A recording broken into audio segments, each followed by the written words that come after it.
Good morning.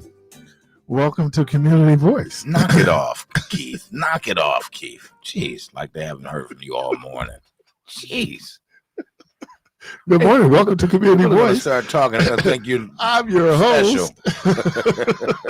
Oh, I'm special. My mother tell y'all I'm her special child. Good morning. Welcome to Community Voice. Phone lines open 414-444-5250, 414-444-5250. I only got another hour and a half to go. All right. So what did you do last night, man? I mean, let's act like we hadn't this, like you just got here. What did I do last night? Oh man, I was working on Wednesday's work. Oh. Because it hit me. Wait, one word? Yeah, well, I was doing one word and then we built off that word. It hit me. I'm like, dude, you got to be in at 7 tomorrow morning. Right. So that was real different because normally I'd be up and I would have, 2 to 3 hours in the morning, but that was shut down. Let me do this. As you may or may not heard yesterday, we had Pastor Monk on from the Ephesians Missionary Baptist Church, and they're doing their 1,000 pair of shoes giveaway. This is going to happen Saturday, July 20th at 10 a.m. at the Embassy Center, MKE, formerly Park Lawn Assemblies of God Church, 3725 North Sherman Boulevard. Shoe sizes run from 9C, which I'm assuming 9 child, to adult 13. Children must be present to receive shoes. Get them while they're last. So I can't just go up there and. So I need a pair from a little Carvey. Right. You gotta be there. Kid got to be there. But they're giving away 1,000 pair of shoes, new shoes. I was marveling at the interview yesterday. Quite interesting, man. Yeah, he's a good dude. Great family. I love his family, Todd family. Now, who was the pastor prior to him? Pastor Todd.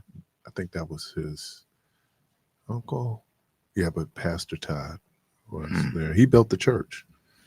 Well, they built 2 over there. You built 2 over there. Yep. A great man. Got a chance to. I went to school with one of the late Pastor Todd's daughter, Sandra, at Parkman, and then we worked together for 20 plus years at the county.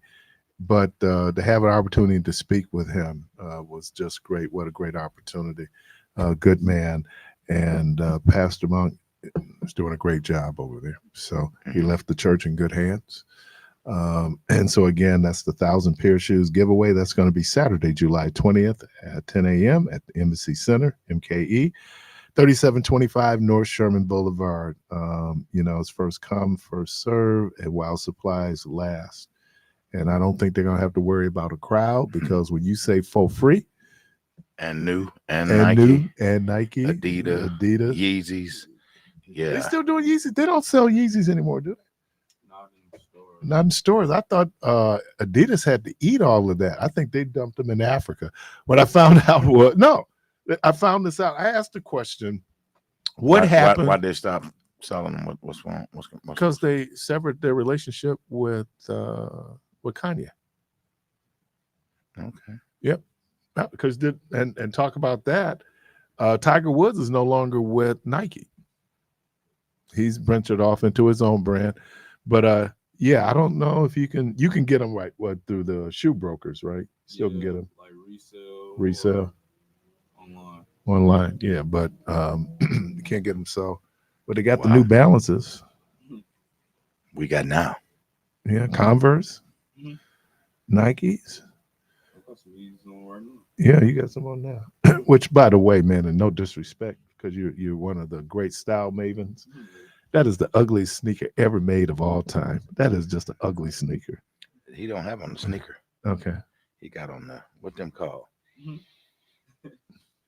What did it look like? Got on those Yeezys. I don't know what you think this shoe look like. It looked like a basket to me. But I hear they're very comfortable. But that's what it looks like. I was picking my guy. No, I can't describe them, man. They look comfortable, but they also do not look like there's much in the way of support and stamina and things of that nature that you need to get from a shoe, like arch support, things of that And nature. that's always what was interesting about Adidas. Nike really went in and began to form shoes that had cushion and support, and Adidas was really focusing on style. I wore Adidas in high school. I wore Adidas in college. I don't know, for a long period, man. Those shell toes were not style. I mean, they all look the same. Yeah, but man, that's a good looking shoe, man. Just different colors. Different colors, yeah. Look like M&M. Yeah. Well, somebody called them steel toes. Steel toes. That's what they kind of look like. Yeah. I owned a pair of the Pro model, and the Pro model was suede down into right around the toe of the shoe, and then you had a little thing. It was a real big difference. If you look back in the day at the sneakers that people wore, like I wanted to wear Adidas because UCLA was wearing Adidas back in the day. I don't know what got me on Nike. But probably MJ. No, I was wearing Nikes before him. Really? Yeah, he was like 84, 85. I watched the Michael Jordan story where they were talking The about Last Dance. Is that what it was called? Mm-hmm. When he signed the deal with the shoes? Oh no! Oh, the movie. Yeah, when with his mom. Okay. But it's hard to believe that Nike wasn't a popular shoe. I mean, nobody was wearing them. I guess Converse and those guys were the big names then. And he wanted to. I'm trying to think. He was looking at Adidas. I think he liked Adidas. He wore Converse because North Carolina was a Converse school. But yeah, when his mama had everything to do with him. So, all right. Let me also, just in case, again, there will be a press conference again for regarding Devontae Mitchell down at the DA's office at 3:00, and after the press conference, then there's going to be a march to the Hyatt Hotel. Again, his homegoing ceremony is tomorrow at the Holy Redeemer Church, and that starts at visitations at 10, and then the services start at 11. The Reverend Al Sharpton will be the eulogist tomorrow. So again, for Devontae Mitchell's funeral, that will be tomorrow at the Holy Redeemer Church. Visitations at 10 and funerals at 11 a.m. 414-444-5250, 414-444-5250. I do have a word for today. And the word is hubris. Elaborate. Hubris. Hubris. Why is that word so important? And I'm going to give you kind of where it came from. Hubris is intentionally dishonoring behavior, was a powerful term of moral condemnation in ancient Greece and in Athens, perhaps elsewhere too. It was also treated as a serious crime. The common use of hubris in English is to suggest pride, overconfidence, or alternatively, any behavior which offends the divine powers vested, not generally So I don't want to oversimplify. So here's some of the characteristics of people who might suffer from hubris. Charisma, charm, the ability to inspire, persuasive, breadth of vision, willingness to take risks, grandiose aspirations, and bold self-confidence. These qualities are often associated with successful leadership. Yet there is another side to this profile. For these very same qualities can be marked by impetuosity. I've never seen that word before. Impulsivity, recklessness, and frequent inattention to details predominate. Let me read that again and see if this applies to anybody we might know of. Let me go back to the lesson. All right. Yet there's another side to this profile. For these very same qualities can be marked by impetuousness, a refusal to listen or take advice, and a particular form of incompetency when impulsivity, recklessness, and frequent inattention to detail predominates. Does that sound like anybody's heard about? The attendant loss of capacity to make rational decisions is perceived by the general public to be more than just making a mistake. While they may use discarded medical or colloquial terms such as madness or he lost it to describe such behavior, they instinctively sense a change of behavior, although their words do not adequately capture its essence. What it's saying is that we feel like people have these guardrails, and when they get to a certain point with their hubris, they're just going to stop. That is not true. That is not true. Again, if you were listening to Michelle's program, Debo played a clip from Pastor Otis Moss III of Trinity United Church of Christ in Chicago, saying that democracy is on the ballot. But I also think that there's some hubris going on here. Not some, hubris is going on. Now, what I described would kind of be Donald Trump on the surface. When you talk about people being impulsive, don't pay attention to detail, really have an overstated sense of their abilities. I mean, if you listen to Donald Trump, he can do everything better than anybody else. Like one of those lies that he was telling during the debate was that, he'd get the Middle East solved in 2 weeks. No, you won't.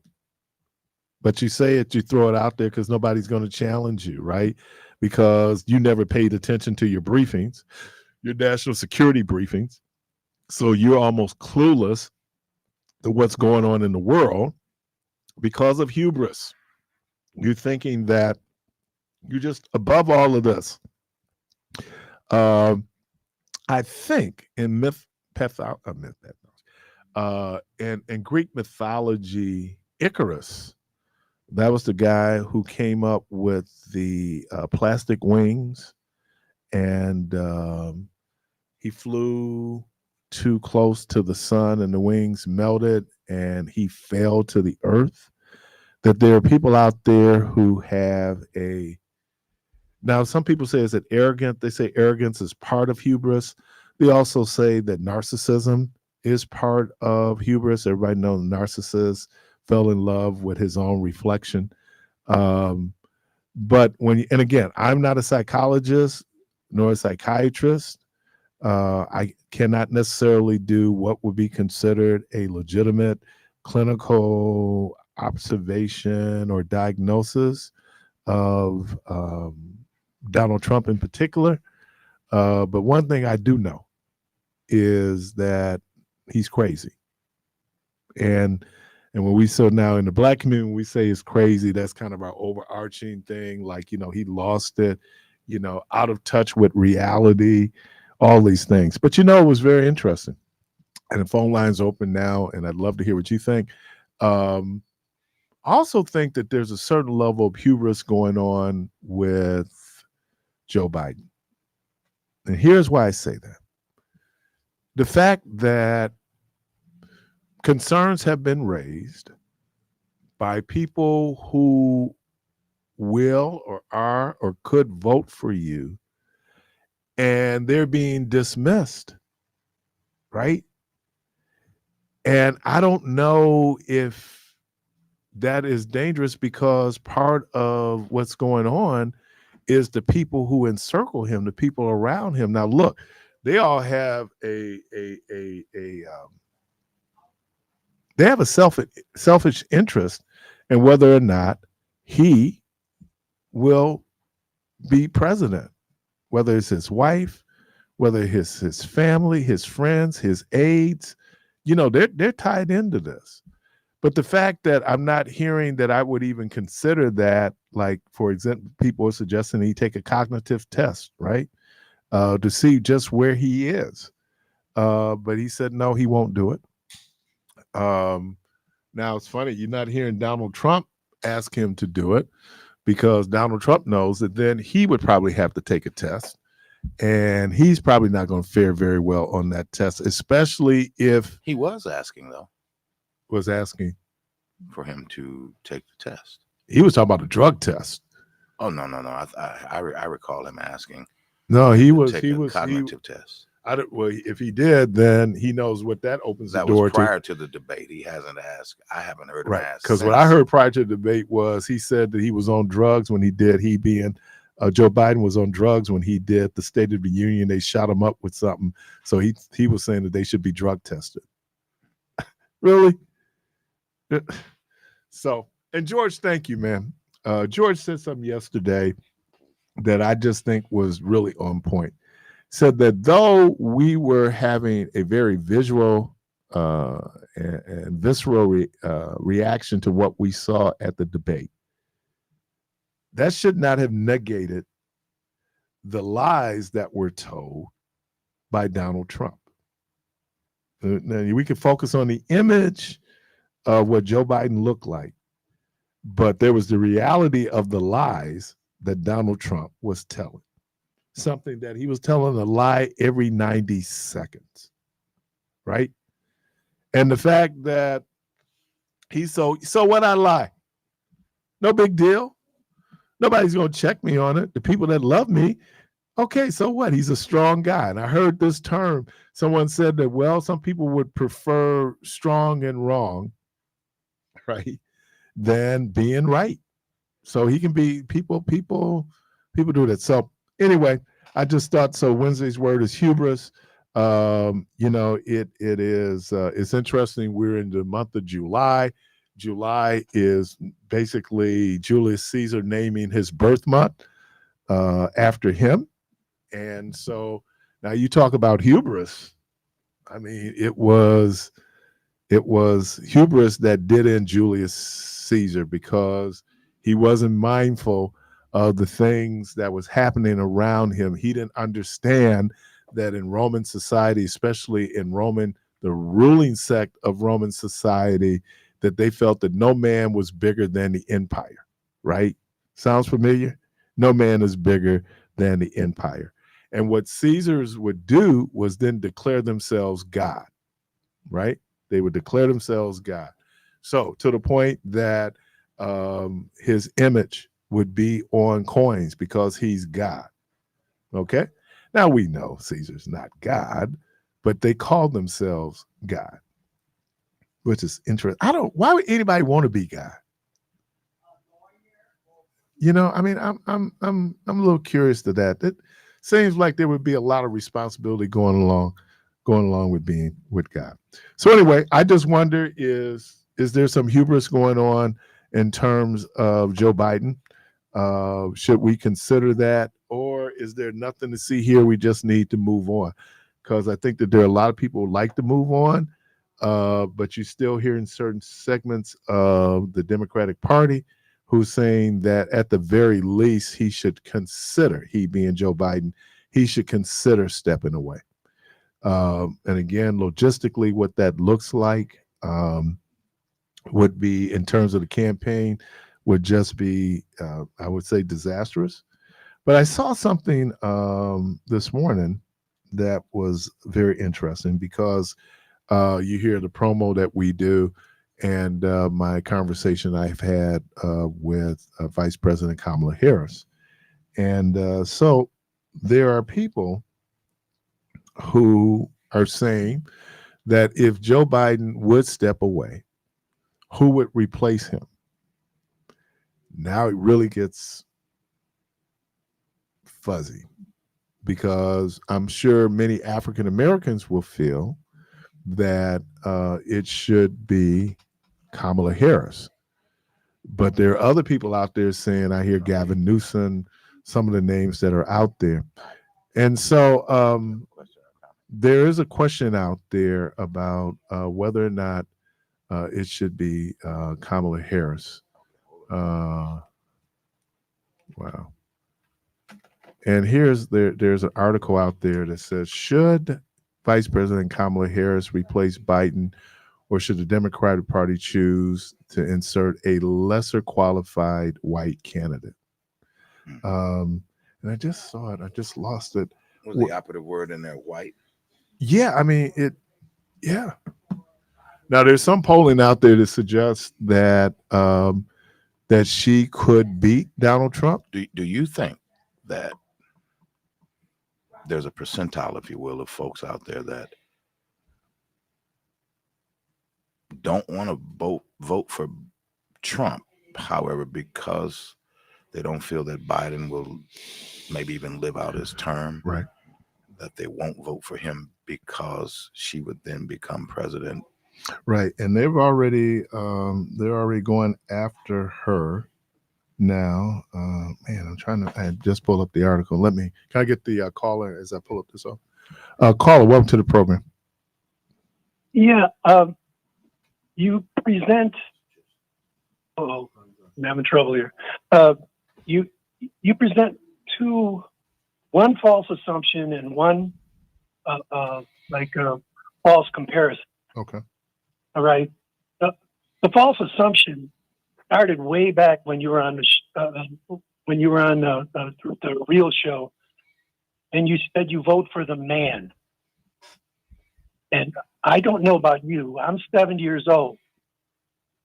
I don't know any of the men I've ever voted for. You must know them. Maybe you meet them. Maybe you hang with them. You vote on the image. I don't know any of them. No, but you vote on the image. When people, Okay. Well, hold on, wait a minute. Well, I'll give you an example. When people talked about one of the reasons why I voted for Obama was because of his swag. You voting for the man. No, I voted for him because he was a conservative Democrat, and I remember what healthcare was before Obama. Okay. I remember when Scott Walker had us waiting at MLK for every Wednesday. 16 people could get health care. This is before Obama. And if you were the 17th person, if you were an old woman with pain and you happened to be number 17, you had to come back next week. This is the way healthcare was. Okay, you got to remember, it's not, the man doesn't do anything except run a government, and he uses his party as like a power source. Okay, so it's Biden, but I mean Biden's not doing nothing but holding the Republicans at bay. Okay, so I'm not voting for Biden because I like him or I know him or anything. I'm voting for Biden because the power behind him will hold the Republicans at bay. But at some point, then it's the man, though, right? Assumption. Isn't that the I man? don't know him. You don't have to know him, No. but you're trusting anybody. that if you vote for him, that he's going to hold the Republicans at bay. No, he's not going to do it himself, but he's going to lead this power behind him, which is the Republican Party. See, that's the mistake. We think these Republicans like Trump. They don't like Trump. They don't know Trump. Most of them are voting for him because of the power behind him is going to take care of, and did take care of all those Supreme Court justices, take care of all those bad immigrants, take care of all the Democrats and everything, doing all these weird things, turning kids gay and everything. All right. That's what they think is going to happen. And that's why they vote for Trump. I've seen the first time somebody told me they voted for Trump, that was the Wednesday after he got elected.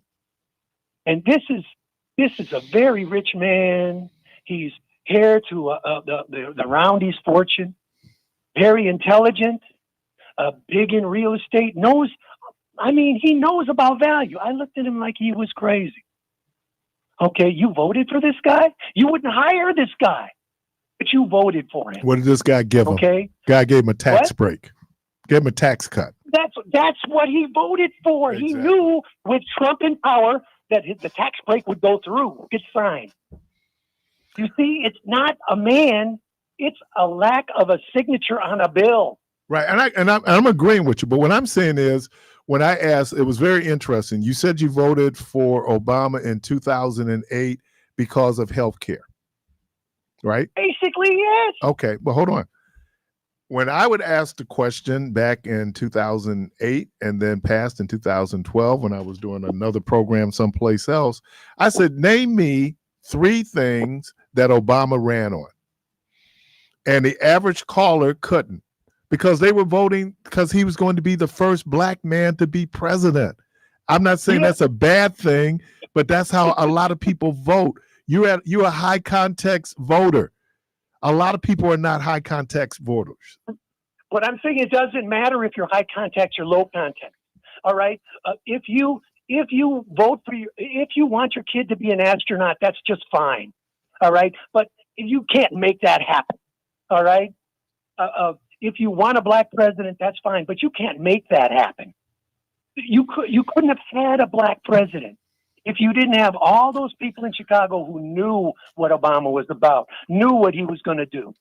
All right. Because I was with them. I was there on 6th and National with the little kid from University of Chicago. We went all through the South Side all summer when they couldn't say Obama, and then they couldn't say Democrat, and then November they couldn't say McCain. But there was a lot of young people who voted. Like for example, John Kennedy, right? John Kennedy had charisma, good-looking guy, loved the way he looked in his suits, the whole thing. For a lot of people, he was a very different image than Eisenhower, right? Eisenhower ended up being an older man, even though, when you look at certain things, Eisenhower was certainly, got to thank Eisenhower for the freeway system. But there were things that he did. And look, for a lot of people, it is image. Why do you think they spend so much time producing these commercials where, they're like right now, the Biden Harris is doing commercials where we look to see Joe Biden looks vigorous, like he's ready for war, right? They edit it in such a way because that's what people are reacting to. But you're missing the point. I agree with you that there are policies and interests. That's not real. What's not real?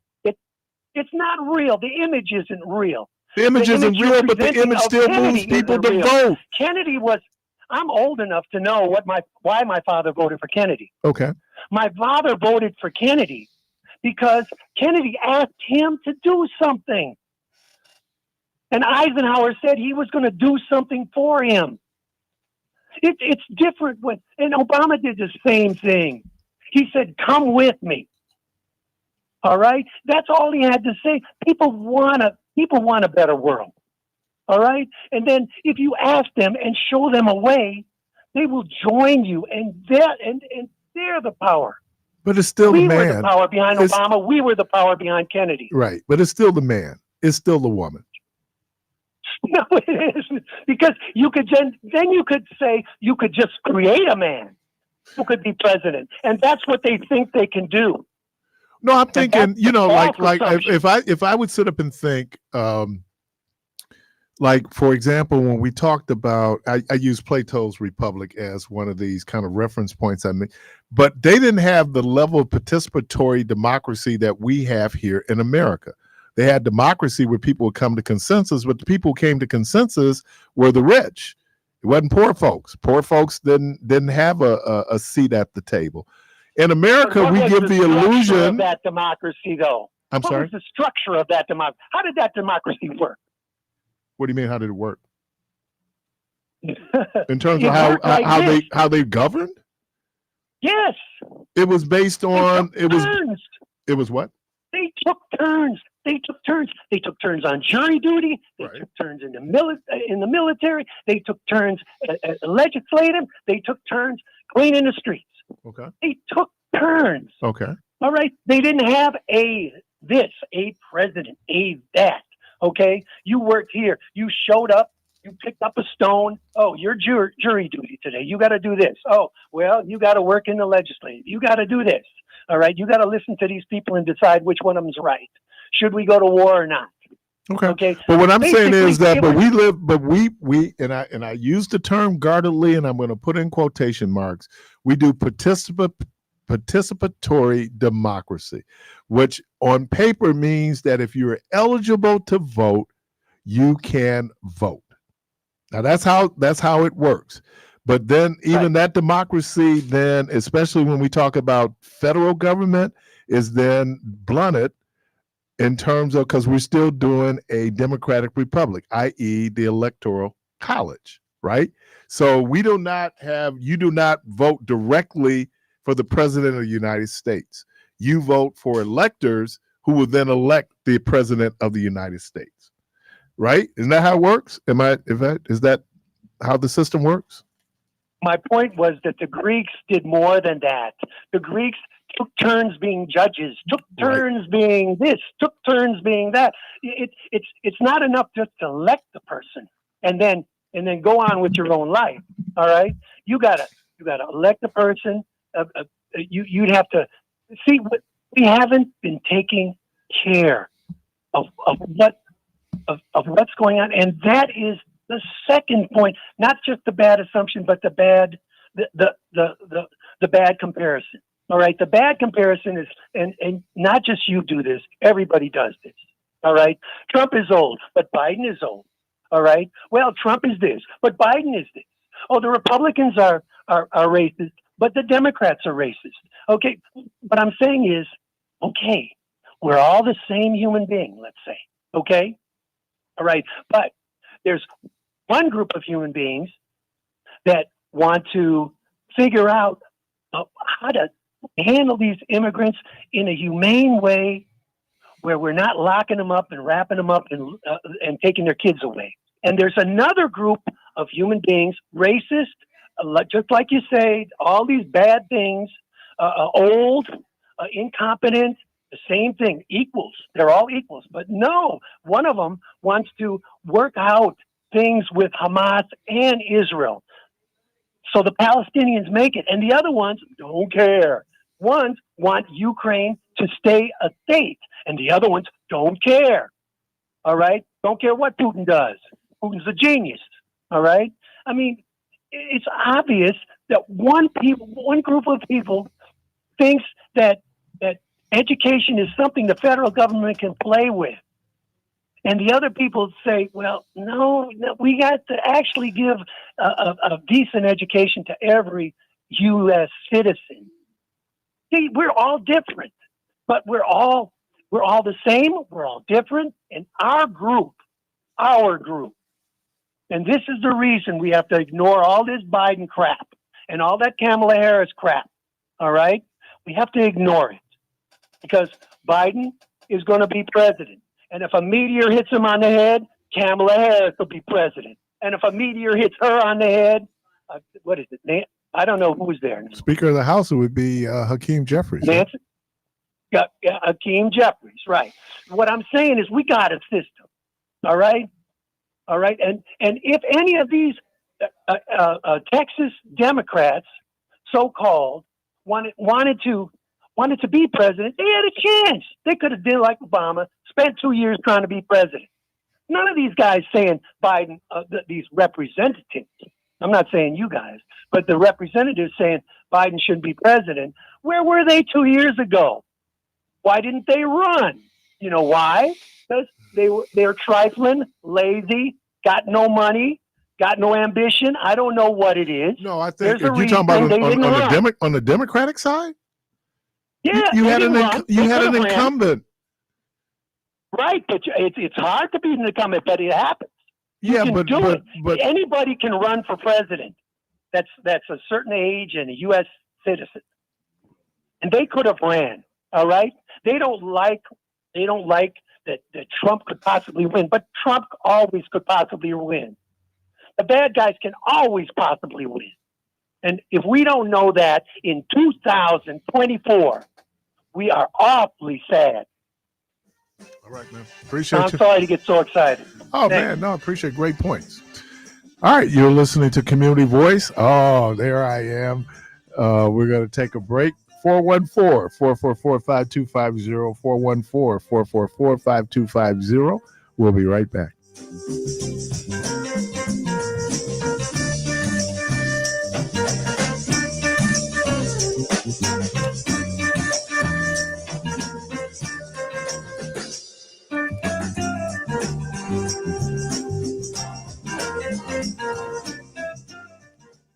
Milwaukee Art Museum's admission is free from July 14th through the 20th. Milwaukeeans and visitors alike are invited to enjoy the museum's inspiring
All right, welcome back to Community Voice. Again, the phone lines open 414-444-5250, 414-444-5250.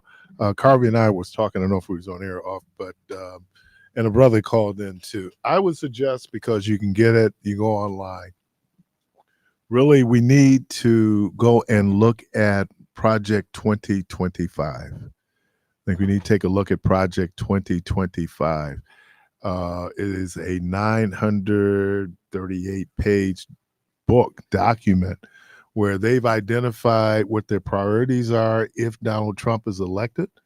They identify each department in the federal government in terms of what they would do to change those departments.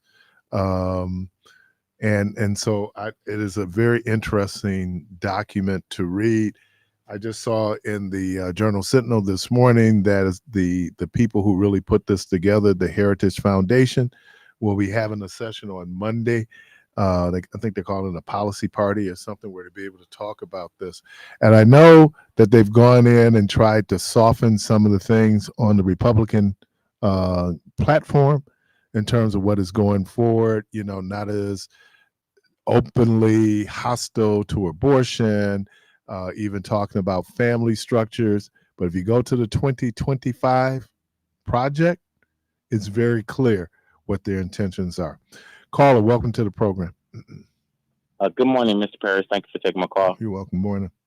Yes, sir. Assalamu alaikum to you and Mr. Debo. All right, peace to you, brother. Good morning, sir. He's in the building. Yes, sir. I think I saw some components of the 2025 plan or something like that. Mm-hmm. And it was about Donald Trump, and what they're talking about is how they're going to pretty much nullify most of these institutions that have impeded Donald Trump's ability to do all that he would like to do. And they're going to just make them pretty much paper tigers or something like that. Mm-hmm.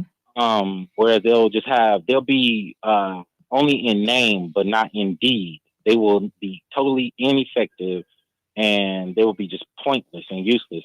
And to tie that into what the Most Honorable Elijah Muhammad said, that there would be three things that the Caucasian would do to us.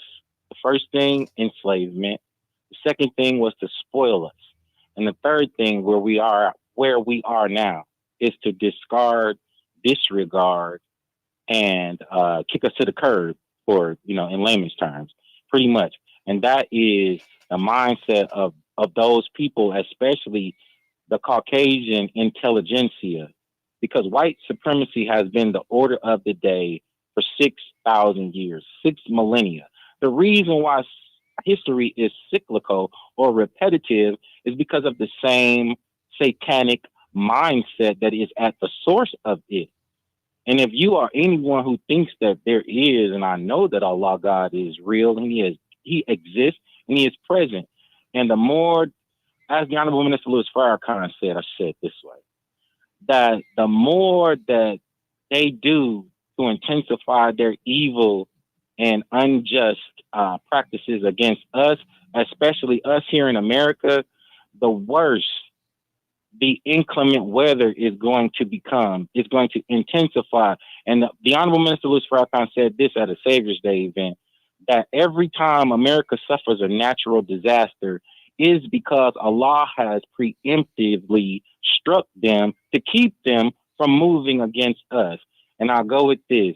What they've done in Palestine, as all of these officers and government officials go over to Israel and are trained by the Mossad, those people who hate your very essence, and that they considered the 34,000 Palestinians that they slaughtered as fingernail clippings in equation in relation to their own lives. So what they've done over there, that is what they intend to do with our youth, and that's why they're talking about our youth over in Israel. And Israel is an imperial power, and she's bringing herself to whereas she's on the hangman's platform, and the floor is about to drop from up under her. Thank you. All right. Again, I'm referring to the foreword of the Project 2025. Okay, and let me read this. I'm going to send the foreword, and it talks about these 4 points that they want to or 4 areas of emphasis. The Heritage Foundation is once again facilitating this work, but as our dozens of partners and hundreds of authors will attest, this book is the work of the entire conservative movement. As such, the authors express consensus recommendations already forged, especially along 4 broad fronts that will decide America's future. 1, restore the family as the centerpiece of American life and protect our children. 2, dismantle the administrative state and return self-governance to the American people. 3, defend our national sovereignty, borders, and bounty against global threats. And 4, secure our God-given individual rights to live freely, what our Constitution calls the blessings of liberty. Boy. So I know we can start with number 1. I don't know what that means, to restore the family as the centerpiece of American life. I don't know if the family ever was the centerpiece of American life. American families was cogs in the American economic system, right? And I think that this is a indirect way of saying that there's certain types of families that should be recognized and celebrated, and other types of families that should not be.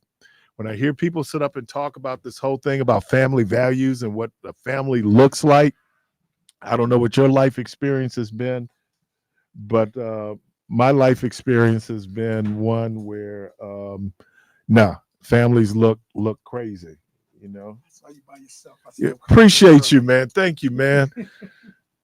Oh man, what's happening? Is that right? I was calling to see if you wanted me to come. I called Depot, went pick up the phone. He saw my name. Hey man, Mike. Oh man, you didn't tell him about the mic policy. Yeah, you don't know nothing about mic policy. What's happening, man? Yeah, you can do that. Yeah, okay. You don't know what mic policy is, right? That's he has to give me authorization to turn on your mic. We do, brother. Quite cool. What's going on, brother Keith? How you feeling today? I'm a Wasi. Yes, sir. Yeah. Look at him. Yeah. We were. I know he hate to do this, and I was trying to say, what was his government name? But that doesn't matter now. Ramel Smith, the blacksmith. Yeah. What's happening, man? Oh, not too much. I just been listening to you all morning. I saw you, and I saw you brought Byron on. I was like, oh, I got to get up in here. That's right. Were you down there? No, I was supposed to be, but I had to go to Eugene for the trial, so I had to leave. Oh, really? Yeah. You knew somebody running up there? You just followed track and field that way? No, I worked for the Olympics. I was at work. I didn't know that. Yeah, yes, sir. What do you do for the Olympics, bro? Same thing you do for us. Really? Yes, sir. Wow. Yeah. Man. That's on my bucket list, man. Hayward Field. Oh, yeah, it's beautiful. And it's beautiful. They revamped it, and I put it like this: the view on the track is different than the view from the stands. Right. And so that always gives you that odd feeling. Okay. I'm talking a little bit about Project 2025. Yeah, I've been paying attention. Have you looked at that? Oh, of course. What do you think overall, if you look at it? What would be your critique of it? Well, I mean, this is what I tell people, from the beginning. Hitler came into power legally in Germany. And you look at Trump, say, hey, I don't know anything about this Project 2025, but I don't like it. I ain't with it. I'm like, well, if you ain't read it, how do you know? But then if you go to his website, it reads exactly the same. It's like McDonald's and McDowell's. It's just a few switches up, but it's the exact same policy. But to that point, what it is legalized dictatorship. Right. Because if I can replace government officials, I can disband, they don't want to have a DEI and CRT conversation. They just going to overswamp the Department of Education and overhaul it. And then it'll become a true nationalization. You remove federal employees and put in the sycophants of Trump's, and it's everything there. And I said, this is what makes Trump dangerous. If you see his new MAGA hat, it says 45-47. When he came in the first time, he didn't know nothing. So he surrounded himself with people from the old school, the old guard, and those was the guardrails. But once you get experience, you'd be like, oh, if I could do this again, this is what I would do. But guess what? He's got that chance. That's why Mike Pence is not his vice president. Because he was like, if Pence, what he did, was supposed to do the first time, I wouldn't be in this. Right. So now he's going to get a VP who would do what Mike Pence wouldn't do. So you take that to 2025, you look at everything, and I haven't read the whole 950-page manifesto, but I have I'm right here on page 4. I've gotten some of the cliff notes and some of the cheat sheets, but what we do understand is it basically takes away everything that we know as a checks and balances systems and rubber stamps exactly to the executive director, who would be the CEO, who would be the president, who would be Trump. Well, let me circle back to Wednesday's word, hubris. Yeah. As a psychologist, kind of not so much. Well, give us kind of a street level clinical definition of what would be hubris in an individual. Well, so when you think of hubris in a clinical standpoint, you look at its clinical definition or term of narcissism. Now, it's nothing for you to do something of a great accomplishment and have pride in it. Like I did that. That's prideful. But when we talk about a hubris, now it's a level of pride that goes into from being confident to arrogant. You know, we say it's okay to be arrogant, but don't be confident. Don't be bumptious. Don't be conceited. And so when we talk about hubris, now it's that narcissism. Like, what does Trump say? I and I alone can do this. It's a prideful thinking where it's only me who can change the world. But it was something, and this is why I also included President Biden. He said that I and I alone could beat Donald Trump, because he beat Donald Trump in the past. But that was then. This is now. So it's funny. So I'm listening to your conversation, and Debo was talking about, he was like, hey, let's be careful what we say. We cannot confuse chronological age with mental age. When Clyburn came on here and he was speaking with Michelle, he was like, hey, I'm about to be 84. And I was like, but you sound younger than the 81. And real talk, you still too old to be here too. You should have passed the thing and been in a council of elders and let some younger people with the energy that can go. But to the point with Biden, anybody who seeks to be the president, this goes to Obama too. What manner of hubris do you have to say, I want to be the most powerful person ego that drives in the world? That, right. Yes. I mean, but I was telling someone yesterday, I was having this conversation, and I spent an enormous time in people's biographies. Yeah. And I said that you might notice something, that there's usually some strains of pathology with people who seek public office. It's an attention. I need it. I tell people, like a validation of who I am. I never got that from Obama's demeanor, though. Oh no, because Obama was like Clinton. He's a charmer. That's the truest narcissist. Think of the greatest of serial killers.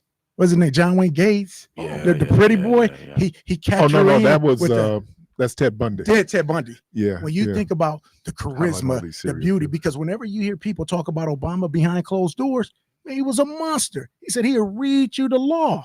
He would undress you, but in front of the public, is a hey, nicest guy. I'm here, I'm there, and he draws you in. It's a charismatic, it's a charisma that draws you. You look on Netflix; they have series on how to be a cult leader, how to be a dictator. Did you do it? I graduated. I did. I did all of them. I graduated. And you see, wow! I said Trump. It's all of these people. Right. It's the charisma. What is it to say that I can get millions of people to vote for me, and to think that I can do this? I think the last president, and I'm younger, so I can't talk about the ones way before you talked about him, was Jimmy Carter. You called him the peanut farmer, but I say he's a peanut farmer, but he was a naval man. He was also an astrophysicist. He was really a very intelligent guy. And you know what? And really committed to his faith. The reason why he lost is because he said, hey, with the energy, let's do something. The big money people, we got to get him out of here. Because he was like, let's go back to a state of consciousness. And he said like in the late 2000, early 2000, he said, if I had to run today, he said, I couldn't win, because it's about fundraising and campaigning versus the issues. And he's like, that's not me. So when you think about Obama, who was the best campaign? Who changed the game? It was Obama. Yeah. Grassroots, $20, $25. Nobody knew who Obama was till that DNC speech in 2004. He blew the roof off of it. Everybody in love. He culturally ambiguous, the kind of Negro they not afraid of, but he had a black wife, so the black people was like, oh, he's a real one too. Let him sing a little Al Green. So let's keep it. So if he would have married to a white woman, he would not have had the same popularity. Michelle Obama, he would have been called Barry Obama, which would have been the first thing that would have taken him off. He wouldn't have got it. Really? Michelle validated him and allowed him to get in touch with a side of a culture that the society was going to make him see. And the culture he didn't grow up in. The black folks wouldn't have voted for him. But how about that? Black women. No, but look, a lot of people got on the Obama bandwagon late because a whole lot of black folks, especially politically established folks, were clearly with Hillary Clinton. They were. And it was interesting. I think Oprah kind of put him out there. Oprah had a friendship with him, though. Right, but once Yeah, she Chicago endorsed him, connection. and then all of those stars and mega stars started being, coming out like, hey, Obama. I would tell you the establishment person who really did it was Jim Clyburn. So everybody talks about Jim Clyburn and what he did for Biden. What people don't remember is Jim Clyburn shutting down Bill Clinton, who was doing racist dog whistles in South Carolina. It's enough of this now. Let's let this has come to enough. But so it was when he got on board with Obama. Then a lot of other black established folks said, I guess we can get with this dude. Clear as anything. The Black Godfather, he was down with Hillary. Right. His daughter went with Barack. He was like, he got no chance to win. Barack was a phenomenon out this world, but that goes back into your thing. He made you think he can do it. What did he run on? Hope and change. Right. Nothing really changed. But at one time we believed, man, if you could elect a black man in America, but what was the white people thinking? He was raised by a white woman. His African daddy really didn't have an influence upon him. So he's comfortable. He's going through all these white trained universities. He's Harvard lawyer trained and whatnot like that. He grew up in a system, then going over to India and whatnot like that. It was he wasn't the prototypical diaspora kid like Michelle was. Michelle, people straight off the boat. And then her daddy was a blue collar worker the whole time. That's why she resonated with us, because she looked like she was the sister that you want, the class act, but you knew if you talk too slick, she might pop you in the mouth. And that's why we love Michelle. You might not even get by the crib. Yeah, right. She could even take you by the crib if you like because what did she say was interesting with her brother? She said, take him out, play some ball with him, and find out what's going on with him. Right. But that image. Now, I don't know if you heard the caller who said we don't vote for the man. I heard just the end part of that, and I heard you talking earlier. We don't vote for the man. You vote for the system. You vote for the thing. But you said it's so many nuances that we talk about and don't. I think when we all come down to it, if we be honest, Democrats and Republicans kind of two things from the same snake. 60% of the budget is going to defense. I don't care who you are. They say we don't want Biden because he's with Israel. Well, you let Trump get back up in there, and Jerry get up in there. They said he already got hotels built on the West Bank. He'd already sold the Gazans down when he did the Abrahamic Accord. Come on. So when you're not voting for Biden and you said because he's not for Israel, so you getting some work. So what I'm saying is Trump is AIDS, Biden is herpes. I'd rather have herpes than AIDS. I don't want either, but if you got to get one, I don't want something that's going to kill me right away. And I know that's a hard grasp to see, but that's how I see the political structure. That's why we need a third party, a different alternative, one that's truly for the people. You go ahead. I was going to say, one of these myths that we have is that people, I know you're hearing this talking point that they're doing among some black folks where they say that, oh, we did so much better under Trump than we doing under Biden. Statistically, Americans do better economically under Democrats than they do Republicans. Well, they were talking about with Trump, the stimulus check. I said, well, you got the stimulus check because of COVID.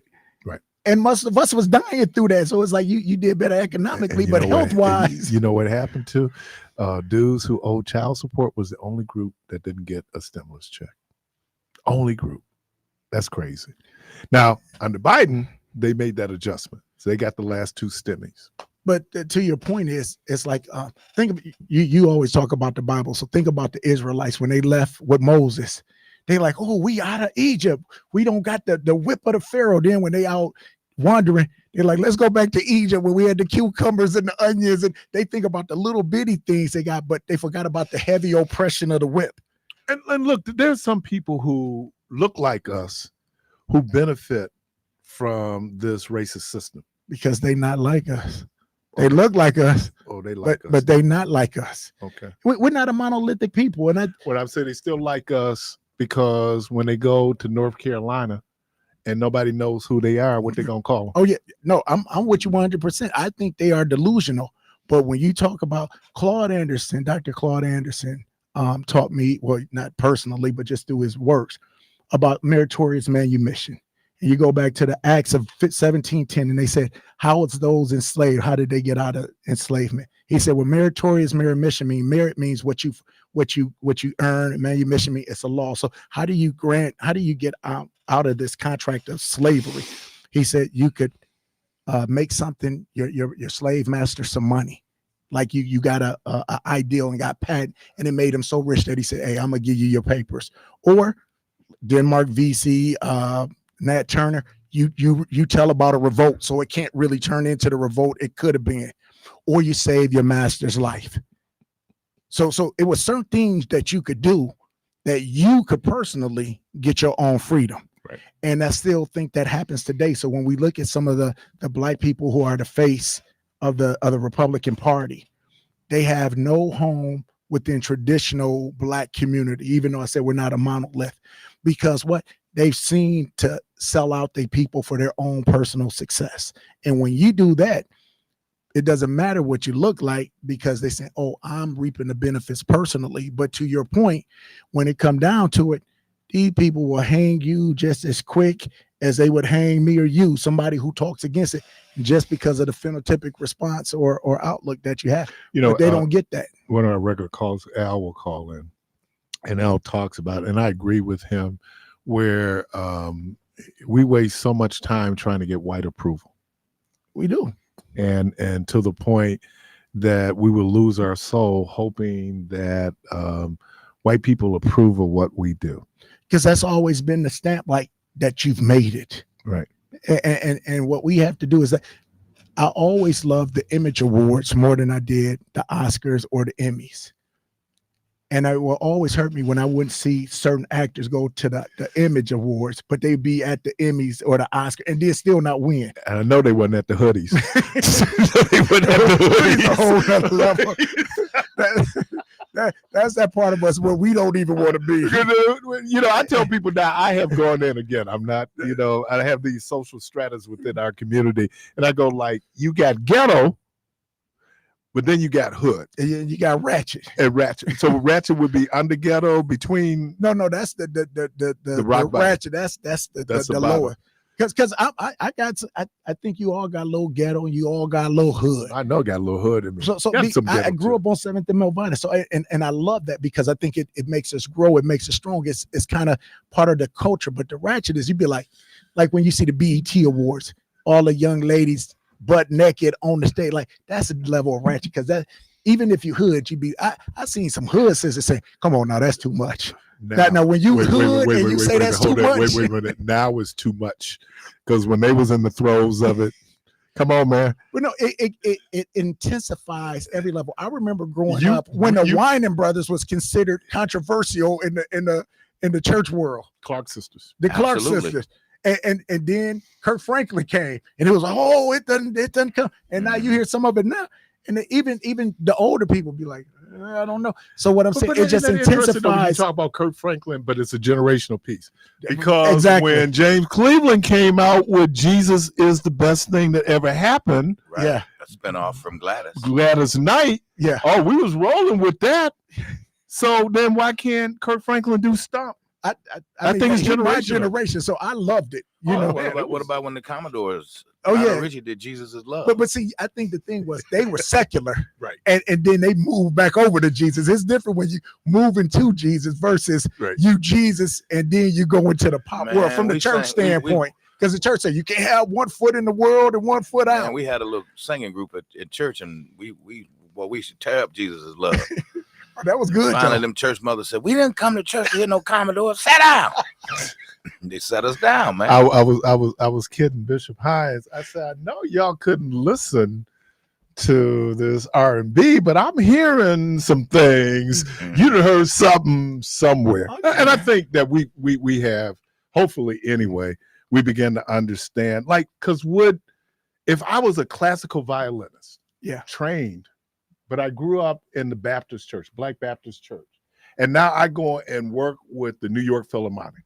Mhm. Is anybody going to say I'm doing worldly music? No, Mm. no, sir.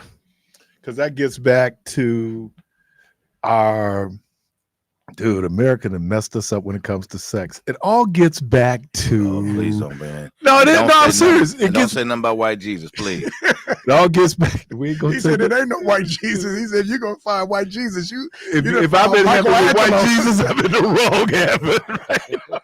Said that one on the 16th Right, chapter. like, that ain't David. that ain't. No, I'm going like, oh, dude, wrong room. I gotta get over. But no, what I'm saying is that you're right in terms of it becomes generational. Because when I hear people, I'm going like, dude, and I know this is gonna sound crazy for a lot of y'all. I see some of these young brothers when they take off their shirts, they should take off their shirts. Those Negroes look good. They're at the point in their life. But now you looking like I saw a dude sit down in front of the liquor store the other day. Negro, put your shirt back on, man. Negro and them hollered at me at Juneteenth when I said, Yeah, you was looking, put your shirt back on, man. if you gonna flex, have something to flex on. Right. So I ain't mad at no young sister who got the body that she needs. Because look, here's the but reality. Everybody can't wear everything. But I'm saying, but there's some out there who can. I'll never forget this. Kwaku. One Sunday morning, Metropolitan. And this sister came in with this kente dress on. Mm-hmm. And she was walking around for offering. The air stopped. And it wasn't a reaction like she shouldn't be wearing it. It was a reaction like, damn, she looked good. The preacher used to say, sisters, have mercy on the brother. Oh, have man. mercy on the So, brother. I mean, let's I make allowances. Now, of course, when I was watching, and that means you getting older because how many of those acts did you recognize with the BET Awards? Less than 25%. I didn't even recognize none of them. No, but this is what I say. And to your point, it is generational. I think, especially because I have a young daughter, so now I know who her role models are. And I'm like, do I want you to be like that? And the answer is absolutely not. And it's like, I tell people, and to your point, I know I'm a hypocrite. Because I said nothing makes a man more of a hypocrite than having a daughter. Because oh snap.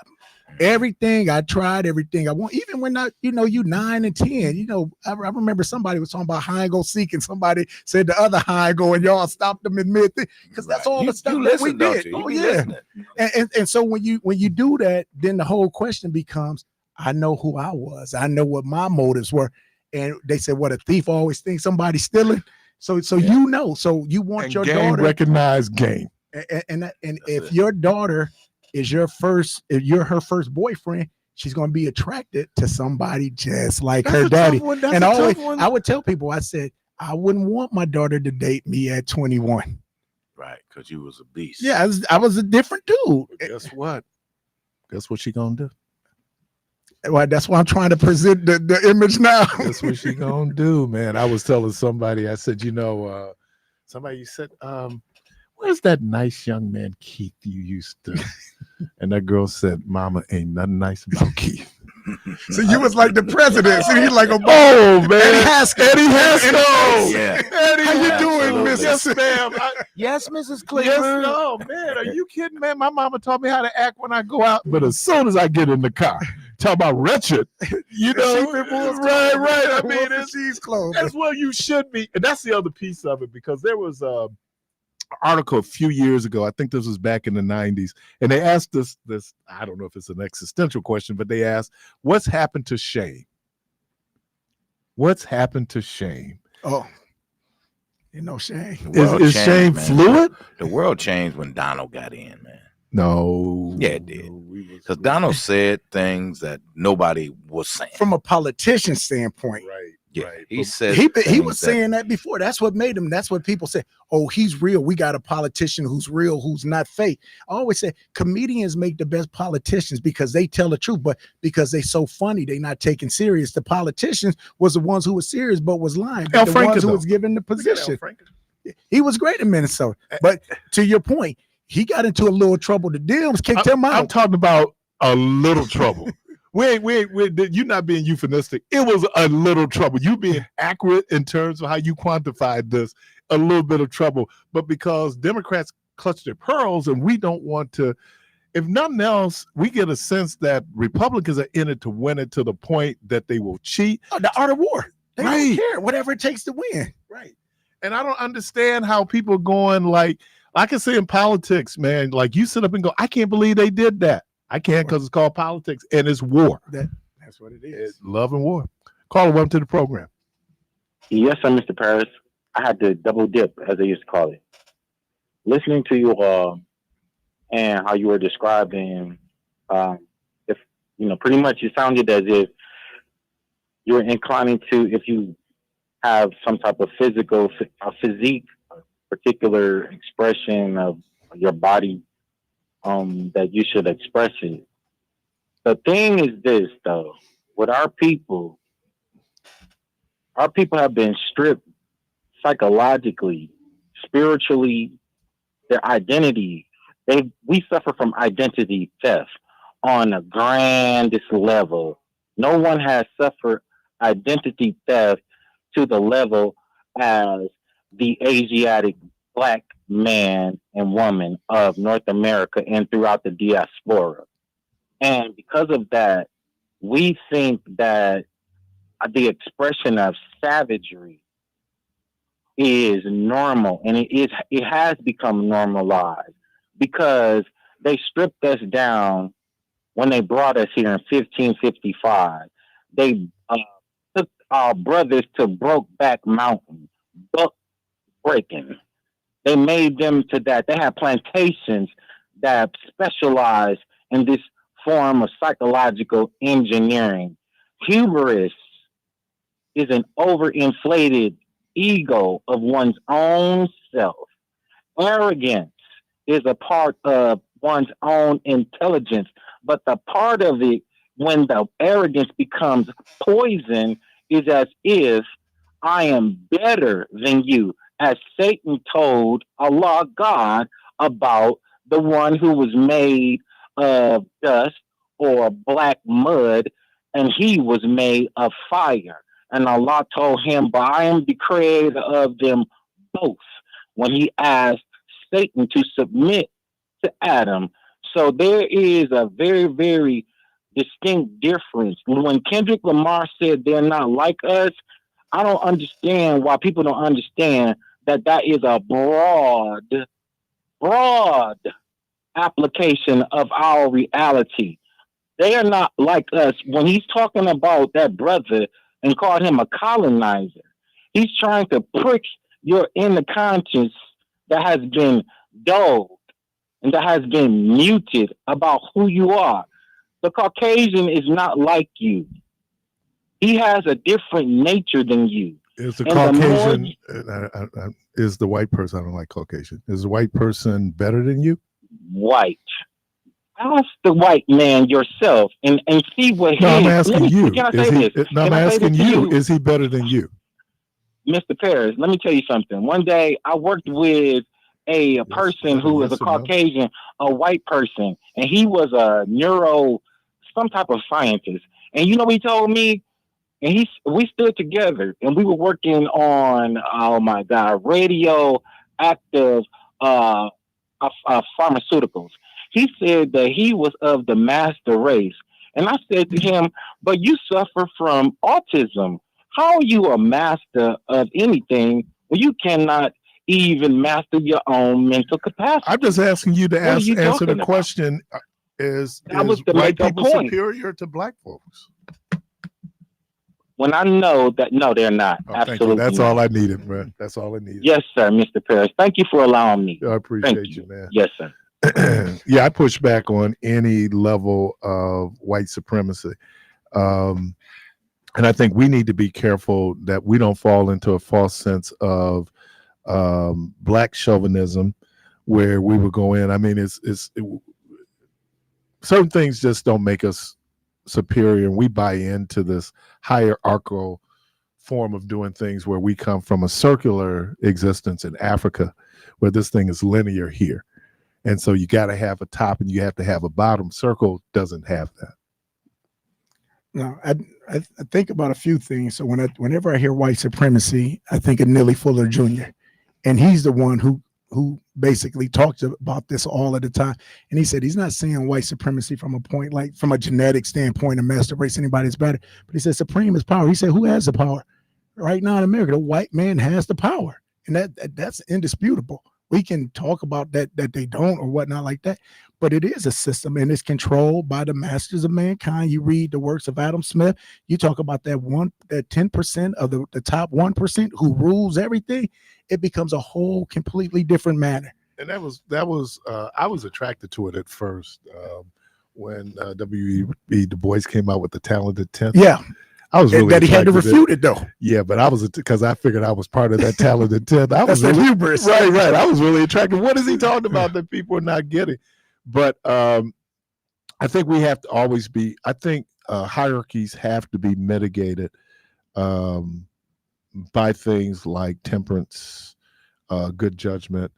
That's why I love Plato's enlightened despot. That if you're going to be in that leadership position in society, that you should be always acting on what is best for the entire society, not necessarily segments of society. Let me do this real quick before I forget. You got birthday this month?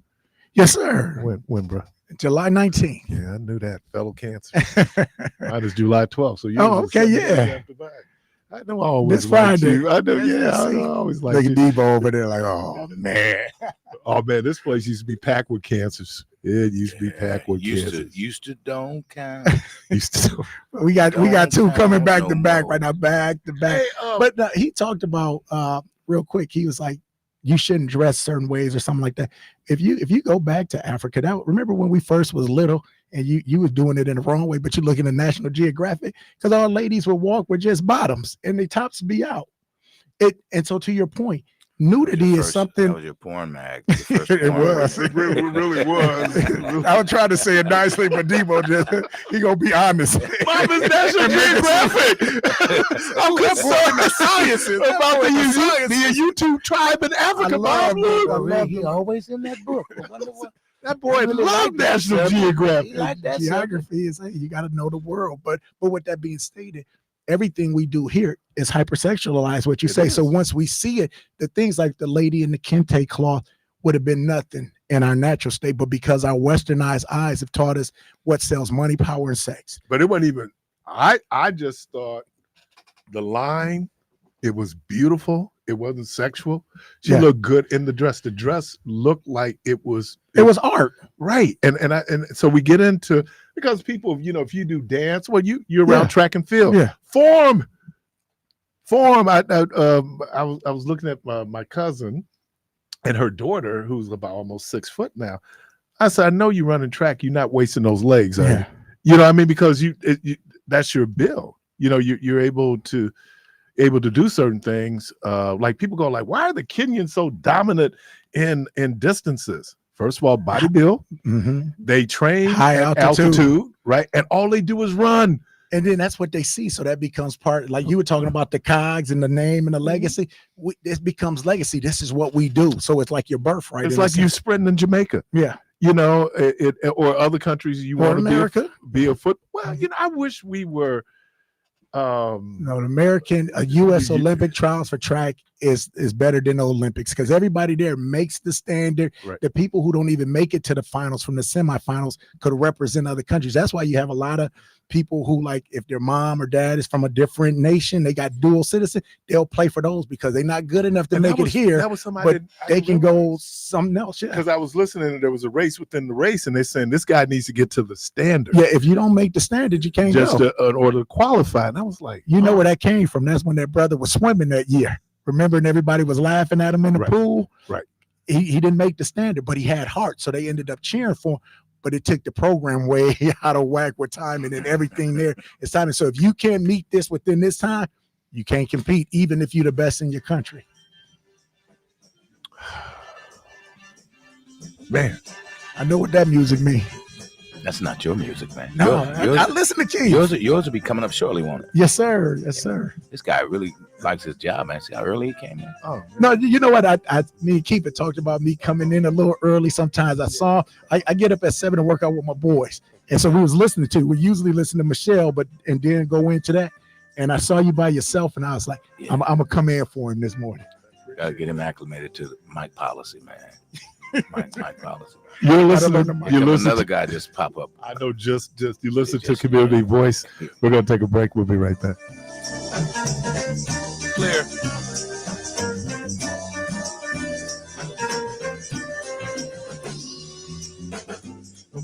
Vice President Kamala Harris wanted to speak to Milwaukee, she called WNOV the voice of the community. Vice President Kamala Harris, welcome to the program. Hi, thank you. Is this Mr. Parris? Yes, it is. A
little bit Hey, early. man, Mike policy. Do we do Oh man. hey, look, what I Yeah, do? you can turn it on. Okay. So you got to learn my policy, T. Ray. You got to learn my policy. here, man. And you you getting all offended and, No, and the whole thing, man. Don't be getting offended with our bike policy. Cautious. Making sure I didn't say anything. Terrence Ray, Hello. what's happening? Man, everything's everything. Man, it is. I didn't realize, man, that you grew up. I wouldn't know because you're a little bit younger than me. That you grew up on 7th over there off of Capitol. Yeah, 7th and Melvina. That's right.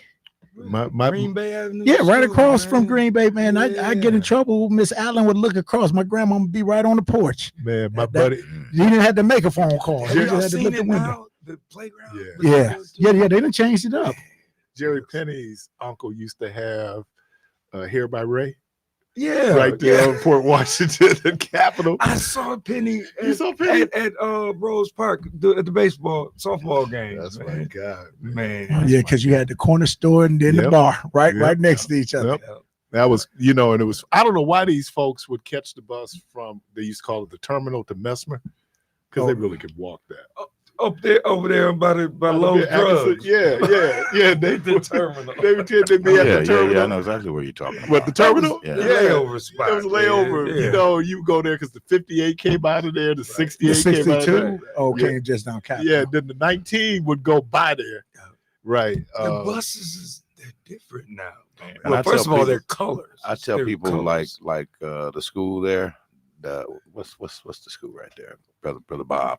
Mesmer. Yeah. So like a lot of people don't remember the small building that they had. There was like a housing unit where they had a group home in there. Mhm. To see that gym there now, that's Yeah. all they Tommy Thompson remember. gym, Yeah. Yeah. Did you know that they have a pool?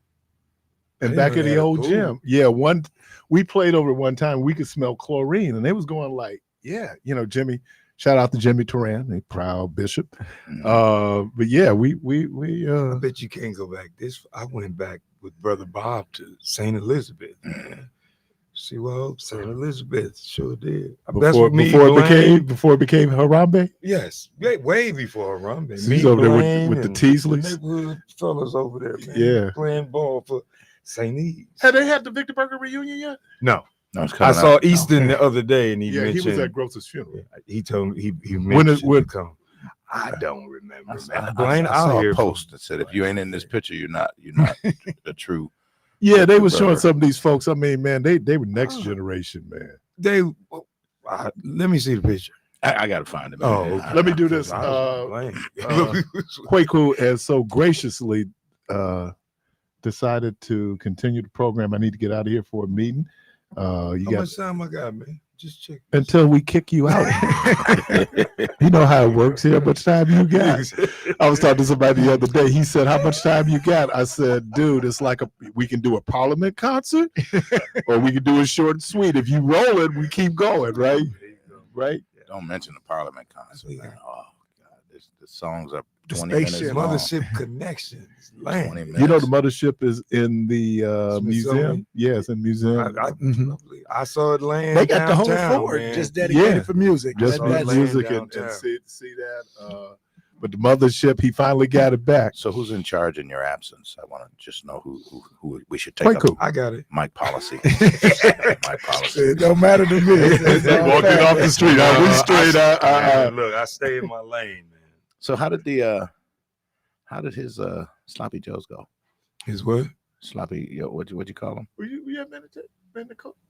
You weren't there? Yeah, I didn't get none. You You didn't get- must not set up when I got there, man. I tasted a lot of good stuff. I Did you didn't get the fish and grits? Yeah. That was right Yeah. next to me. You still must not have set up. I didn't see you because I would have definitely tried some of yours. Hey, y'all. Just- Talk to everybody tomorrow. Thank you, Kwaku. See you on my birthday, We man. got you. When's your birthday? Don't even get him started, man. Ask him about his birthday party. Don't get him started. I'm Scorpio November. Oh, okay. But yeah. All right, man. Hey, Carvey. No, Man, no, I no. got So one coming, man. Turn- yeah, I got Turn one on. coming up in a week. So I'm Yeah, excited. well, Yeah, let me yeah. Say happy born day now. Yeah, Yes, no, I don't see no, you, I my appreciate brother. that, Yes, King. I sir, appreciate that. always. What you got going on? Oh man, I actually am on my way out to the Milwaukee County Community Reintegration Center, formerly known as the House of Correction. What's going on out there? I do a weekly fatherhood And we as a matter of fact, today is a makeup day for the holiday. I'm usually out there every Friday, but today I got to make up for. So what does that look like when you're out there with like as far as just the makeup? I know the men enjoy you because I get to see some of the stuff via social media and whatnot. But for the listening audience, tell them what an average day look like when you meet with the young brothers. Well, and older brothers. Well, actually, when we're into it like we are now, it just really warms my heart that the brothers, they initially start just trying to get out the dorm, just want to go do something, but then they end up bonding, man. Fake it to make it, but you really make it. That's what it is. And they be like, man, I look forward to this. One brother told me, brother from New York is doing time here. He said, man, I really got mad. I was gonna get mad at you if y'all wasn't here today. I mean, literally, they look forward to us coming, man, because brothers don't have that vehicle to really share openly and honestly. No, and what I love about it is because we always talk about corrections, but most of the time people don't get corrected. Most of the time I say, if you want to see how your correction system is doing, look at your recidivation rate, because that tells you whether or not we're successful. But when you do have programs, my thing is, like the brother said, hey man, if you wouldn't have been here, we would have been mad. The question is, what do they got once they leave? Yeah, man. And that be the thing. It's like, so sometimes I remember people would leave, recidivate, reoffend just so they could come back. Man, Quaker, I was doing a program that combined two halfway houses, Marshall Shears and Cheney Center. And it's a 13-week program. And we were halfway through and a brother had got released, but they let him come back in. And this particular week, it was like week 8 of week 13 of the 13 weeks. He came late. We was wondering what happened. And long story short, he actually said he forgot something back at the crib and went back to get it, and he caught his girl with somebody. And it just blew me away that of all the things and all the places he could have gone, he felt a safe place in the penitentiary enough to come back. The bonding and the camaraderie and the rapport that took place amongst those 13 men, it was like, but it's like you said though. You get a place. I remember when I was at MSDF, Milwaukee Secure Detention Facility, you talk with these older men and they'd tell you stuff that they ain't never told nobody before, because for the first time, they had a place where they were kind of sober-minded. They felt safe. They felt comfortable. And because everybody else was being vulnerable, it was that safe spot. Yes. But it wasn't the real world. See, once you go back, you got to put that mask back on. You got to put the armor back on. I'm a living witness of that, man. I bumped my head twice. Yeah. I bumped my head twice, got out and hooked back up with the same crew, and tripped up again. And see, people always be like Dr. Kwaku, but I'd be like, it's also 298082. Like you don't know. You never know. But it was like you get caught up in situations. It's 298082. You don't forget that number. You don't forget that. Can I tell you, I noticed the NPS, the students have a student number. It's they get you ready. Digit short. Because you graduate. Number, man. Because you graduate. It blew me away when I saw that. And when you look at it though, that's the thing though, is because that's how you identify, that's how you become. But the thing is, it's like I always tell people, once you get caught up in the system, it can make you better or it can make you better. And sometimes you got to bump your head a couple of times till you can see it. But for me, I'm gonna tell you, it was seeing my mom in the courtroom crying, dude, and not knowing, some white man in the Elkhorn got a gavel, and his decision is going to decide whether or not her baby, who she didn't put, her life on the line for, how much time he going to get. You're going to get 18 months. You're going to get 9 months. We're going to put you on probation. And when you a parent and you got no more control, that's one of the most helpless feelings.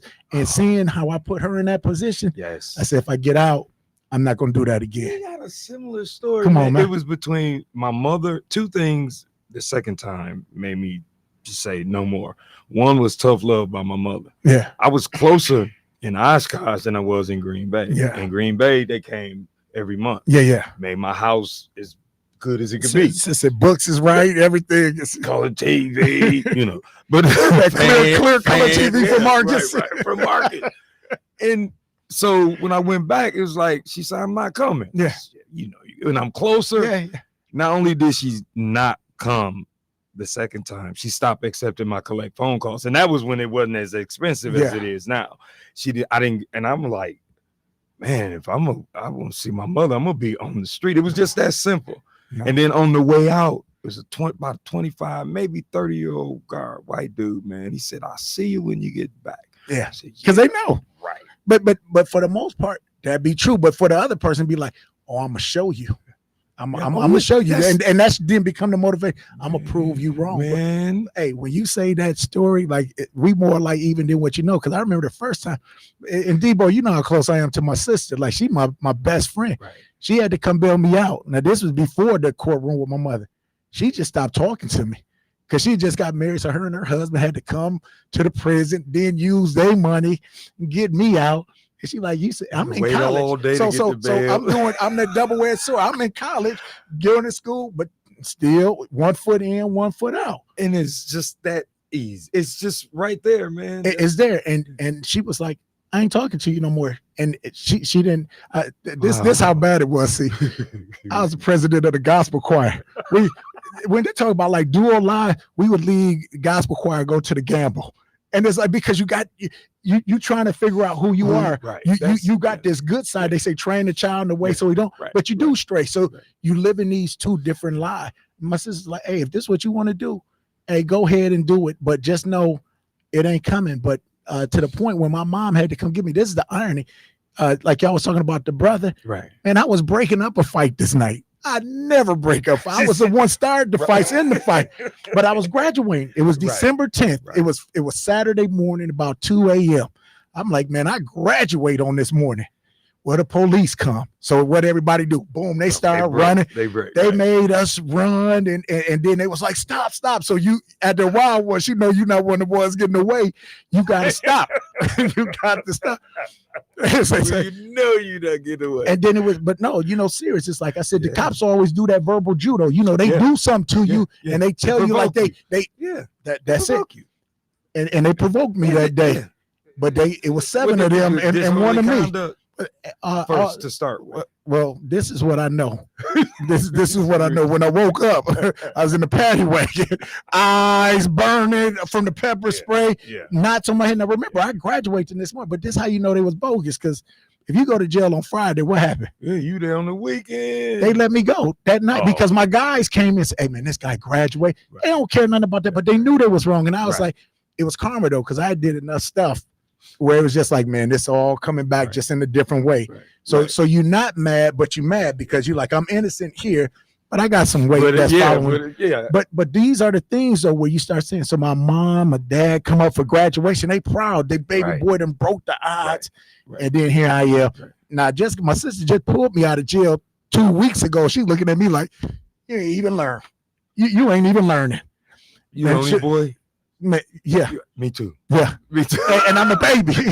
I'm the oldest, so that's a little saving grace being the baby, man. But to that point is like you got to bump your heads. But what I tell the young cats, I was like, I was blessed because I got a second chance. I was like, if this today's time, I probably killed on that night. Right. And guess what? That too. I mean, when I think second chance. And because society has changed because once we was coming up, like back in the middle of the 90s, that's like right when the crime bill was about to be changed, when the prison population was booming. They quite hadn't boomed, but it was about to, because like I said, I'm 298. I started looking at people a little bit later. They was like, I'm 4000. I was like 4. Like, I was just 2. So, because you're like, what happened? But that's when they was going to Alabama, going to Georgia, going to and they was like, we got to build up here. And so when you start to see those type of things, now I come into that point where you say, and that's not who I want to be. You talk about Oshkosh and Green Bay. My mom ain't coming to Georgia. She can't afford that. Right. And then you out there, I remember them cats that was there. They'd be like, man, they jumping up on us because it's all these Georgia boys. They clicked up, and now I'm by myself. I don't know nobody. The brothers who knew they was leaving was literally physically scared, man. Because I tell people, they be like, oh, I'm hard. I say, go to a hood that's not yours. Right. Once you're a stranger, I don't care who you are. I don't care what kind of soldier acumen you got. Once you're in a strange place, you a stranger, you are unknown, and you getting treated like that. Right. And then when you go down there, that in the institution where you already clicked up. Come on. And so those are the things where I'd be like, I tell people, I said, I could survive in prison, but I don't want to No. be the dude who I gotta be. And I tell people, I said, prison can be good if you're not there too long. Because once you get institutionalized, now it's hard to get reacclimated back in society. If you go there and you get a good place where you say, man, I had some people, the system is not good, but there's some great people in the system. Yes. You can be lucky enough to catch a T-Ray, to catch a Dr. Kwaku, somebody who's up in there. Yeah. What I used to love when I worked at MSDF, we would do the ATR programs, Okay. alternative revocation. And they know would that. they would leave things. They'd be like, hey, because I Dr. Smith, then they was like, hey, trust Dr. Smith. He one of us. He good. And see, that was that thing. So when they came in, they was like, okay, I can trust you. I can holler at you. I can talk to you. If you're lucky enough to get somebody like that to say, let me be the best I can, because I don't change you. That's all up in you. You already got it in you. I want to just motivate you to say, hey, look at me. You can be like. The crazy part was my PO was still a PO when I was in there. So some of them had my PO that I had, the man by the name of Brian Dykstra. You don't forget certain things. You don't. Somebody making you come to my house. I got to come up on 6 and 1. And I was teaching at Riverside. Remember, I told you I was graduating, going along. So I was living that dual life. With the 18 months probation, I was with Brian Dykstra. I leave Riverside teaching, go to be on PO. On 6 and 1. Go to 6 and 1. But this was the thing. In the summer, I would sell cars. And then I remember we just started selling them new Grand Prix, 1997. They just popped out. And the man was like, hey, we're going to go to the race course and we're going to get to drive them. But it was in Illinois. And I was like, I said, I got to call my PO, see if I can get my interstate compact. And when you grown like that, you got to ask a man to lead a state. There's certain things where I was like, man, this can't be how life is. I don't want this no more. So like you get your head bumped and you either say, okay, I'm gonna live with this and accept like this different level of life, or you be like, no, I'm not gonna do it. And me and Quan was just together last night. We was talking about Ed Hennies. Yeah. And me and Ed went to middle school together. So I knew him. I hate when people be like, oh, he did 25 years in prison, because I knew him as a young, talented young kid. We was all, wild, but it was that same thing. You live in 2 Ed, smart, but still wild. Mm-hmm. When I found out he did time, I was like, man, they got Toby. Like they got him. But then like when I see him out now and the grind he on, once you get out of being suffocated and you can breathe, man, you fly like nobody else. I see we got a caller on the line. Come on, holler at us, WNOV. Caller, we hear you. You there? Yeah, I'm here. I wasn't on the. Oh, okay. The whole thing. Yeah, well, you here now? Holler at us. I heard T-Ray on this. This is Kevin Walker. We worked together on the fatherhood camp. Yeah. And some other things. Yeah. One thing is that hearing y'all talk about the old days, when I was young, I was hanging out with a bunch of guys, and I didn't have to. I mean, I had 2 parents. We had money and stuff. We had a tavern. And back in the day, if you had a tavern, you had money. So what happened is that they were going around doing stuff, whatever, and I was with them. It was basically just for fun. So what happened one day, we decided to skip school, and go up to Parkman, and we were downtown at Wells Street Junior High School, So and the first time we skipped school, we got caught because you see a bunch of guys walking across, because we were walking, So what happens that I had to go to the children's court, and I remember my mother. My mother was sitting there, and what it was is that they looked at my record and they just sit out there in the hole. He went up there and stuff, and they go like, they basically said, "This guy, what? He's what?" And so they said, "Get out of here! You're wasting our time." What happens though? I saw my mother sitting there, and my mother was pretty, okay, and her face was lined with tears and whatever. I said to myself, man, I never want to see my mother like that again. I did that. I said never again.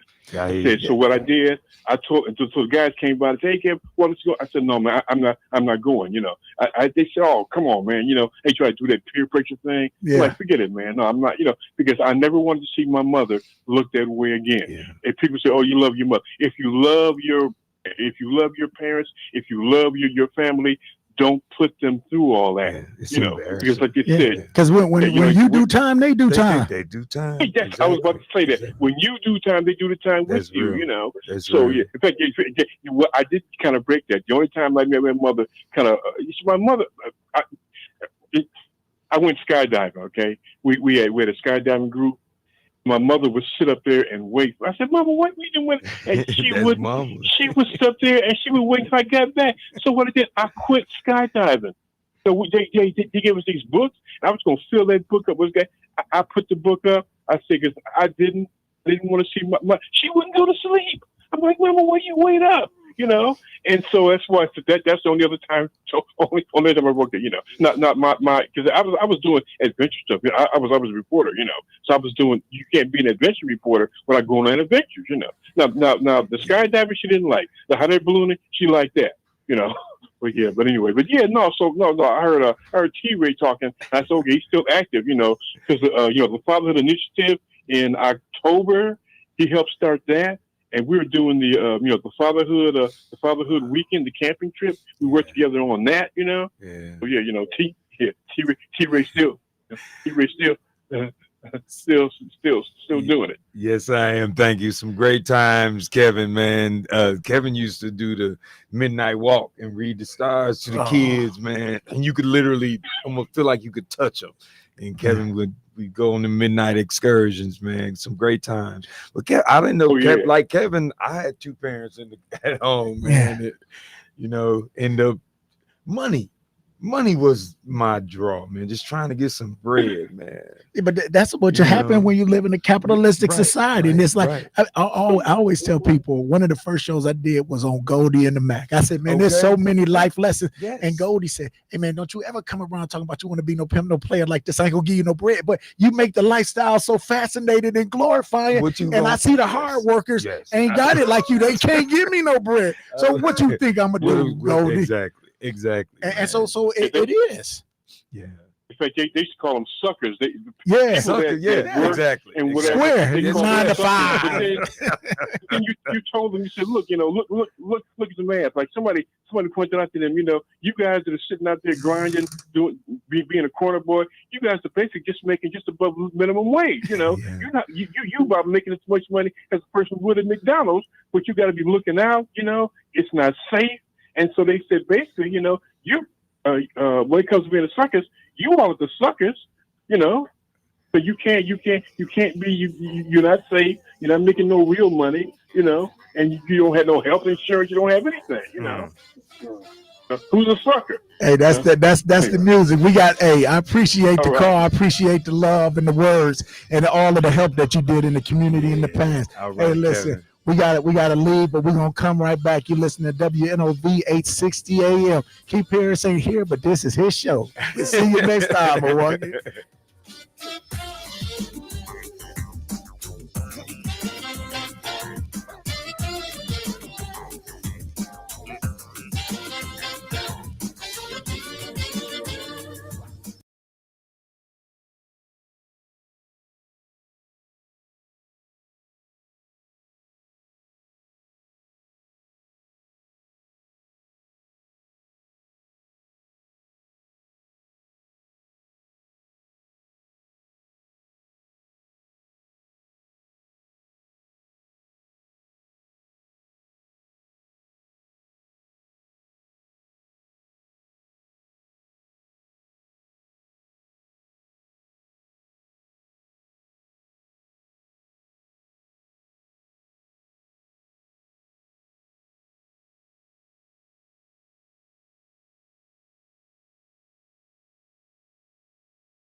You're sitting in for Brother Keith Parris to finish off his show. It's all right, Hey, man. what you got to say for the people? You came up in here like I you. did get used to this. But Keith and I work closely together, and I actually stopped in just to check on child support case, man, to see what was going on, and end up, man, making my morning sitting here chopping it up with you. No, man. this is good because we always say we saw gonna holler. you, Yeah. Just saw you not too long ago. No, and I was telling you, because I was riding my bikes with my children and whatnot like that, and I was like, one of the things that we got from COVID, because COVID changed us in a whole lot of ways, some good, but one of some bad, some good. But one of the good things I got is we couldn't leave the house. So the only way we could leave was when we was riding our bikes. So we started riding. And I was like, we should have been doing this before.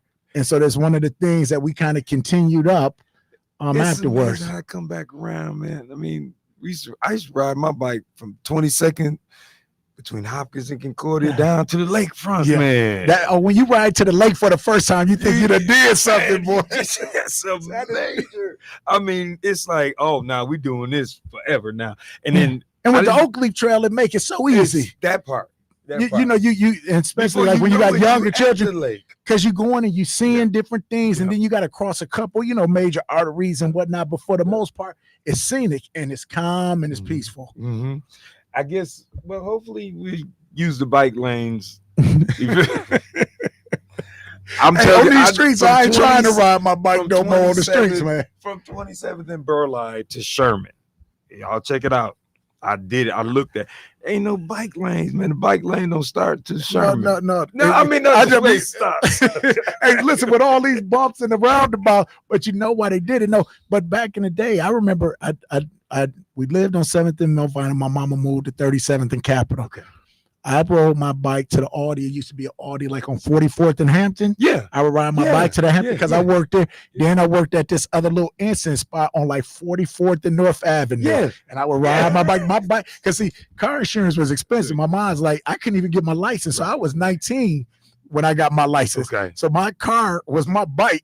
So it's like you talk about doing, but like, look at these streets. Man, I ride my bike on these streets. I don't like driving my car. You can't on these streets. The break, whatever those things are called. Have you been around the bend where Miller Coors is? Yeah. How are the roundabouts? Fortunately, we didn't have no. Last 2 winters have not been a lot of snowfall, but how the snowplow supposed to get maneuvered through that, man? I'm just curious. Or first responders, and then not to mention rush hour when they get off work. Traffic is literally it's a bottleneck. Yeah, but that's supposed to stop. What they always say is laws are only for law followers. So for the people who don't care, they gonna find a way anyway and whatnot. But the other one, so we was doing the limit anyway. We just inconvenient. And I understand. So I don't want to. When you say we're trying to do progress, we're trying to do good, but it's like you said though. Did they ask you? No, they ain't asked me. They asked me neither, man. I probably could have gave them some other designs. Yeah, man. But it's just things I notice when I'm moving around. But no, I mean, I'm to your point, because I remember we used to see the bike lanes back in the day, and we get mad, because it took away your space. But exactly, you got to have a safe space. But people respected that, just like a motorcycle and whatnot like that. You want people to have that area space for those who do those things. But just like honestly, the way things are going now, you seeing cars wrapped up. I hate to look on the news, just the other time it was like we didn't have 15 people shot in the last 2 days. Not only did we have 15 people shot in the last 2 days, you see these cars rolled up and twisted, you see airbags out, and it's just like we got to do better, and we got to do more than just do better. Now I know we coming to an end of this show, but I say it starts with you. People always talking about how do we reform. If we start taking people out for walks in the park at nighttime when they 3 and 4, when it's normal, before they like, oh, this some white stuff or this group, where it's just a part of natural, and we teach you how to be brothers. then we curve this. But when you're trying to curve a 15-year-old who done already been there, you didn't miss the point.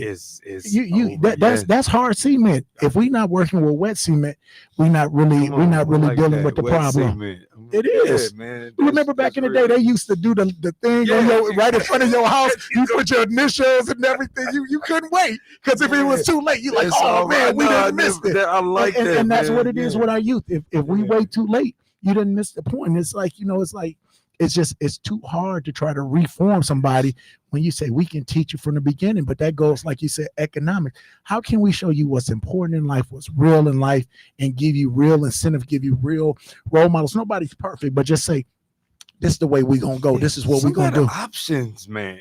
And options. For me, exposure is the biggest. Kevin was talking about the camp trip. I had never been camping in my life. Yeah. We went up there with Sean because they told you, man, we don't do that. We on the Mississippi River, watching eagles like grab fish out the water, walking in the Mississippi River, man. And next thing I knew, I done went and spent $200 on a tent because you want to do it now. You done caught the bug, and you can go out fishing. It's all the little stuff that we did before you can buy, and it's several hours from here, and it's a whole nother world. You find out it becomes cost effective in the end. You say you put a little money up front, but you say, oh man, but the peace and the kindness and the peace of mind you get, it's immeasurable. Okay, I gotta, before we leave, we took some kids. First time we took some kids, we let the little brothers got off the bus. Where we at? They just went on, and then when they came back, I thought they had some ropes. It was like doing like this. Cowboy killed the snakes, man. I'm like, dog, this nature, you can't come back here twirling the snakes, man. You can't. I'm serious, man. But hey, the beauty is you got to teach them. Yeah, and they got a chance to get off the block for a minute, man. And that's what's up, man. We have a ball every year. I'm actually gonna try and go this year. I haven't been in a while, man. Hey, we had did something like that. We used to be up on 16th and Walnut. So we was like, we going out like you. They was, man, we ain't going out in the woods. And they dropped us off with canoes. We had to row. Most of them cats have never been in no rowboat. So we falling in the water, we twisted. And then next thing you know, everybody like pro, we get to the campsite. And you in sync. Yeah. Yeah. That's what you learn. It's exposure. It's exposure. It's definitely exposure. Man, this is the end. But I'm coming back in a little bit. Hopefully one day I'll be back with you. Hey, man, you got to open it right, T-Ray. You know that. Brother, and that's the truth. I love what you do with the fatherhood experience, man. That's respect for what you do.